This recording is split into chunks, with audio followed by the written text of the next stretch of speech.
الحمدللہ رب العالمین، الصلاۃ والسلام علی رسولہ الکریم۔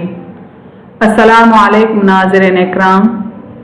یسرنا القرآن نام کی آسان تفسیر کا لیسن نمبر 2.171 ہے، یعنی دوسرے سورہ کا لیسن نمبر 171، اور تھیم ہے سورہ بقرہ آیت نمبر 163۔ ٹاپکس کورڈ اس طرح سے ہیں: سب سے پہلے word by word and phrase by phrase translation, اس کے بعد تفسیر، آخر میں کچھ امپورٹنٹ پوائنٹس، ایکنالجمنٹ اور ریفرنسز۔ اعوذ باللہ من الشیطان الرجیم، بسم اللہ الرحمن الرحیم۔ وَإِلَٰهُكُمْ إِلَٰهٌ وَاحِدٌ لَا إِلَٰهَ إِلَّا هُوَ الرَّحْمَٰنُ الرَّحِيمُ۔ ورڈ بائی ورڈ ٹرانسلیشن دیکھیں۔ وَإِلَٰهُكُمْ الف لام ہا سے روٹ ورڈ ہے، معنی اور تمہارا معبود، اینڈ یور گاڈ۔ الہ الف لام ہا سے معنی معبود، گاڈ۔ واحد واو ہا دا سے معنی ایک تا واحد، ون اونلی۔ لا لام الف سے معنی نہیں، نو۔ الہ الف لام ہا سے معنی عبادت کے لائق، گاڈ۔ الا الف لام لام الف سے معنی سوائے، ایکسپٹ۔ ہوا ہا واو سے معنی اس کے، ہم۔ الرحمن را ہا میم سے معنی نہایت مہربان، the most gracious۔ الرحیم را ہا میم سے معنی رحم کرنے والا، the most merciful۔ Phrase by phrase translation Urdu میں دیکھیں۔ وَإِلَٰهُكُمْ إِلَٰهٌ وَاحِدٌ، اور تمہارا خدا تو واحد خدا ہے، لا الہ الا ہوا، اس کے سوا کوئی عبادت کے لائق نہیں، الرحمن الرحیم، نہایت مہربان رحم کرنے والا۔ کمپلیٹ ٹرانسلیشن دیکھیں۔ اور تمہارا خدا تو واحد خدا ہے، اس کے سوا کوئی عبادت کے لائق نہیں، نہایت مہربان رحم کرنے والا۔ Phrase by phrase translation English میں دیکھیں۔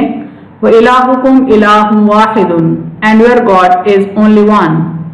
لا الہ الا ہوا، there is no God except him.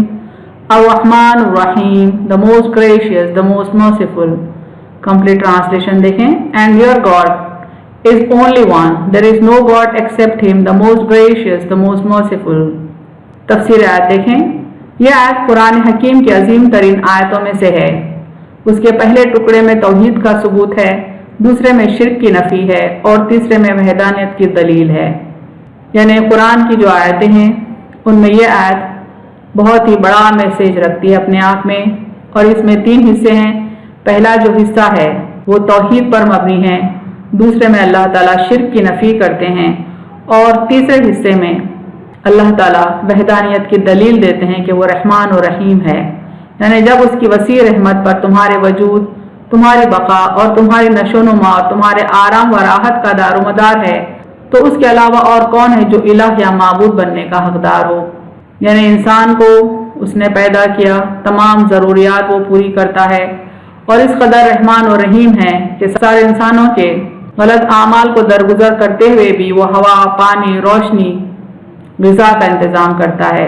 اس کے علاوہ کوئی اور نہیں جو انسانوں کو بنیادی سہولیات مہیا کر پائے۔ تو پھر کوئی ایسی وجہ نہیں کہ اللہ کے علاوہ کوئی اور معبود بننے کا حقدار ہو یا لائق بھی ہو۔ اللہ تعالیٰ واحد ہے، اس کی ذات ایک ہے، وہ جس طرح ذات میں ایکتا ہے اسی طرح صفات میں بھی ایکتا ہے۔ یعنی ذات کے حساب سے بھی وہ اکیلا واحد معبود ہے، اور اس کے جو کوالٹیز ہیں، صفات ہیں، کیریکٹرسٹکس ہیں، ان میں بھی وہ یونیک ہے۔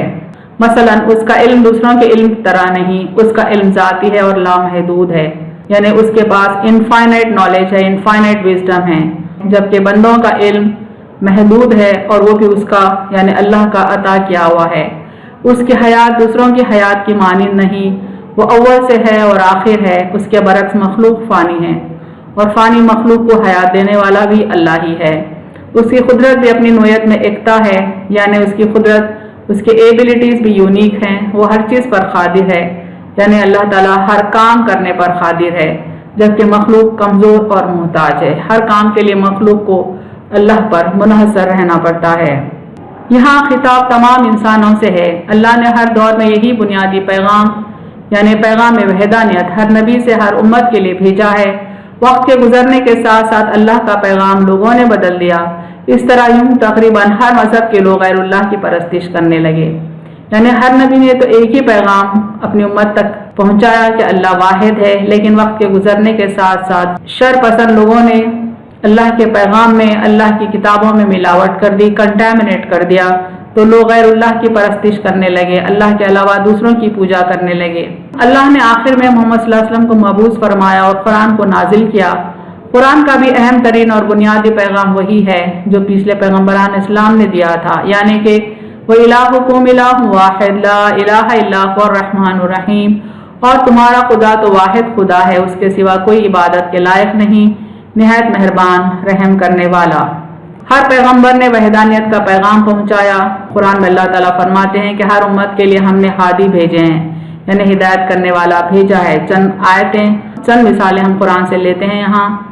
یہاں دیکھیں، ہم نے نوح علیہ السلام کو ان کی قوم کی طرف بھیجا، سو انہوں نے فرمایا اے میری قوم، تم صرف اللہ کی عبادت کرو، اس کے سوا کوئی اور تمہارا معبود ہونے کے لائق نہیں، مجھ کو تمہارے لیے ایک بڑے سخت دن کے عذاب کا اندیشہ ہے۔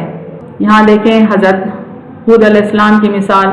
اور ہم نے قوم عاد کی طرف ان کے بھائی ہود علیہ السلام کو بھیجا، انہوں نے فرمایا اے میرے قوم، تم اللہ کی عبادت کرو، اس کے سوا کوئی تمہارا معبود نہیں، سو کیا تم نہیں ڈرتے۔ یہاں قوم سمود کی مثال ہے کہ اس میں اللہ نے صالح علیہ السلام کو بھیجا۔ دیکھیں اس آیت کو، اور ہم نے سمود کی طرف ان کے بھائی صالح کو بھیجا، یعنی صالح علیہ السلام کو اس قوم سمود میں بھیجا، انہوں نے فرمایا اے میری قوم، تم اللہ کی عبادت کرو، اس کے سوا کوئی تمہارا معبود نہیں۔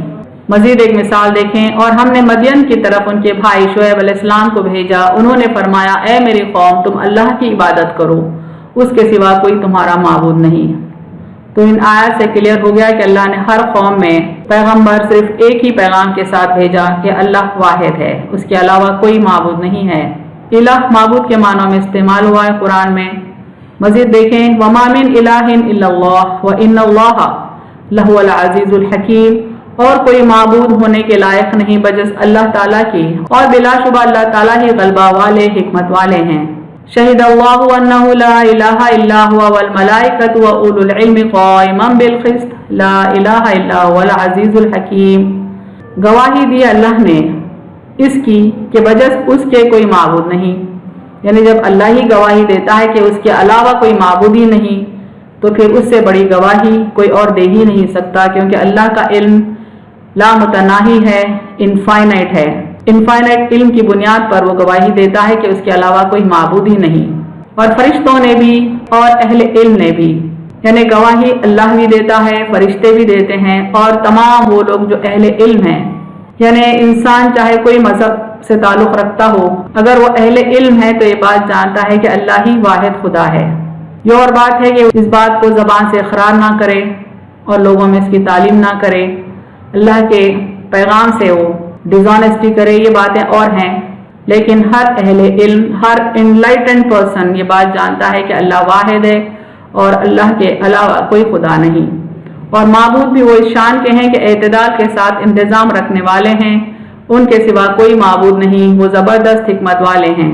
اللہ لا الہ الا هو لیجمعنکم الی یوم القیامۃ لا ریب فیہ ومن اصدق من اللہ حدیثا، اللہ ایسے ہیں کہ ان کے سوا کوئی معبود ہونے کے قابل نہیں، یعنی معبود کہلانے کے تک کوئی قابل نہیں سوائے اللہ کے، وہ ضرور تم سب کو جمع کریں گے قیامت کے دن میں، اس میں کوئی شک نہیں، یعنی اللہ ہی کی ذات ہے جس کے بس میں یہ بات ہے کہ ساری مخلوق جو اس نے پیدا کی سب کو حشر کے دن جمع کرے۔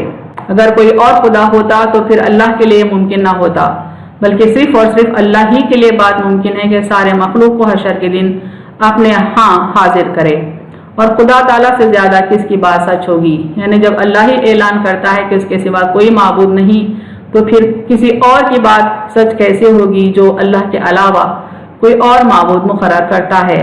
قل انما هو الہ واحد واننی بریء مما تشرکون، آپ فرما دیجئے کہ بس وہ ایک ہی معبود ہے اور بے شک میں تمہارے شرک سے بیزار ہوں۔ اللہ تعالیٰ محمد صلی اللہ علیہ وسلم سے فرماتے ہیں کہ آپ اعلان کر دیں جیسا کہ ہر پیغمبر نے اعلان کیا کہ اللہ ہی واحد خدا ہے اور لوگوں کے شرک سے آپ بیزار ہیں، یعنی لوگوں کا شرک بے بنیاد ہے، اللہ کا شریک ٹھہرانا نقصان دہ عمل ہے۔ ذالکم اللہ ربکم لا الہ الا ہو خالق کل شیء فاعبدوہ وہو علی کل شیء وکیل، یہ ہے اللہ تمہارا رب، اس کے سوا کوئی عبادت کے لائق نہیں، ہر چیز کا پیدا کرنے والا ہے، تو تم لوگ اس کی عبادت کرو اور وہ ہر چیز کا کارساز ہے۔ اللہ تعالیٰ بار بار اعلان کرتے ہیں کہ اس کے علاوہ کوئی معبود نہیں، کوئی عبادت کے لائق نہیں، ہر چیز کا وہی پیدا کرنے والا ہے، ہر مخلوق کا وہی خالق ہے، تو ساری مخلوق کو چاہیے کہ اللہ ہی کی عبادت کریں، اور وہی ہر چیز کا کارساز ہے، ہر کام کا کرنے والا، بنانے والا، اسباب پیدا کرنے والا وہی ہے۔ اہم نکات دیکھیں اس تفسیر کے۔ آدم علیہ السلام سے لے کر محمد صلی اللہ علیہ وسلم تک تمام پیغمبران اسلام کی تعلیم کا محور صرف ایک ہی تھا، یعنی کہ اللہ واحد ہے، لا شریک ہے، ذات میں بھی صفات میں بھی، یعنی اللہ ایک ہے، الون ہے، سنگل ہے، یونیک ہے، ذات میں بھی اور صفات میں بھی، یعنی اس کے کیریکٹرسٹکس بھی یونیک ہیں، یعنی اس کا علم انفائنائٹ ہے، اس کی حیات انفائنائٹ ہے، اس کی وزڈم انفائنائٹ ہے، اس کے پاورز انفائنائٹ ہیں، جبکہ مخلوق کے پاس چند صفات ہیں اسی کی دی ہوئی اور وہ بھی لمیٹڈ ہیں۔ وقت کے ساتھ ساتھ ہر دور میں لوگوں نے پیغمبران اسلام کی تعلیمات کو بگاڑ دیا، اس طرح ہر دور میں لوگوں نے اللہ کے شریک مقرر کیے، یہاں تک کہ یہود اور نصارہ نے بھی اللہ کا بیٹا مقرر کر دیا۔ اللہ تعالیٰ مشرکین اور اہل کتاب کو اس گناہ عظیم سے باز آنے کا حکم دیتے ہیں، یعنی صرف مشرکین ہی نہیں بلکہ اہل کتاب جن میں یہود اور نصارہ ہیں انہوں نے بھی اللہ کا بیٹا مقرر کر دیا۔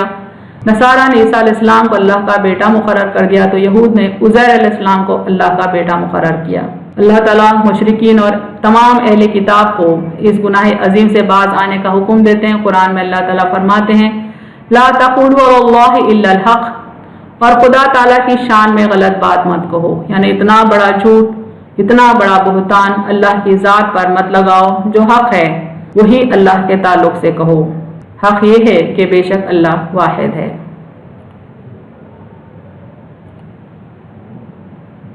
وآخر دعوانا ان الحمد للہ رب العالمین۔